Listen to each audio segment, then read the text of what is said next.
Hey, and welcome to Cooking with Krissy.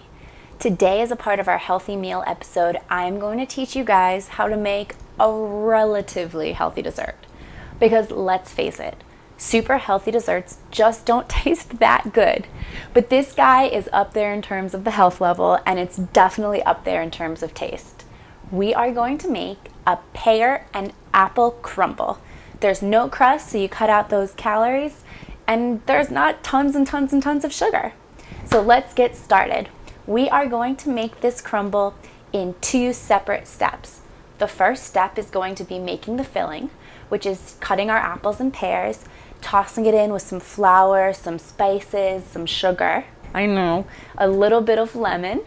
And then the second step is going to be making the crumble topping, where we're going to take a little bit of melted butter and mix it together with some sugars, some flour, and some chopped walnuts in addition to a little bit of spices. So let's get started on cutting down our fruit to put in our bowl. We are going to take 2 pears and 2 apples and cut them into 1/4-inch slices. We have our apple, and we are going to cut 4 ways all around the core. See you later, core. Then we're going to take each piece of apple and slice it until each slice is around 1/4 inch, as so. Let's knock out the rest of this apple into 1/4 inch slices.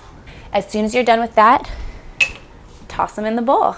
Now I'm going to do the exact same thing with the pear. I am waving this knife rampantly. It's a little dangerous. Cutting around the core into 4 separate sections. Toss that core away and cut each of these guys into 1/4 inch slices as such. Keep it going until you've got both your apples and both your pears. Our fruit is all ready, and because we don't want it to brown, the first thing we're going to put in now is some squeezes of lemon. We want 1 tablespoon of lemon juice in here just to get that nice acid into our pie. We're going to put it in first so those apples don't get gross and brown. After that, we are going to put in a scant 1/2 cup of sugar. We are going to put in 2 tablespoons of flour to thicken everything up. We are going to put in a heaping teaspoon of cinnamon. And finally, we are going to put in a 1/4 teaspoon of nutmeg. That is everything that's in our pie filling. Using our hands, I'm going to toss everything together so that all of the apples and the pears are evenly coated with all of these ingredients. Cool beans.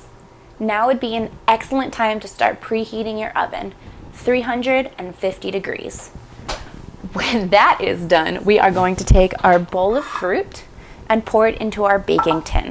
Now, all of this fruit might not fit. There's going to be one way to find out. We've got all of this fruit shoved in our tin.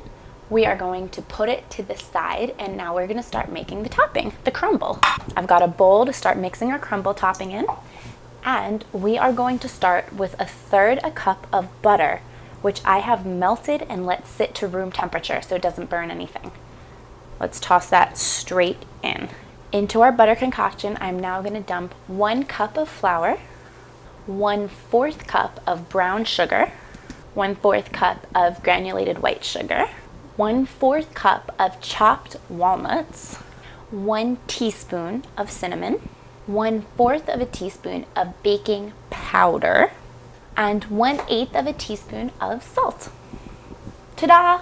That is our crumble topping. Now I'm just going to get in there and mush everything together with my fingers.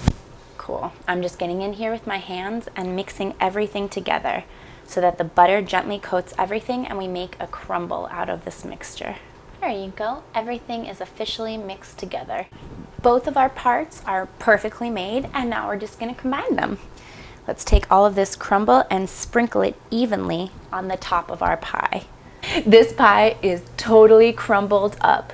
So I'm going to put it in the oven. It should take around 45 minutes of baking time. Wait until the fruit gets mushy and starts to break down, and you'll smell it when it's ready. Our pie finished baking in 45 phenomenal minutes. It's here, it's ready for action, and I cannot wait to eat it. Thank you so much for joining us for our healthy meal. Don't forget to subscribe if you like what you saw, and I'll see you next time on Cooking with Krissy.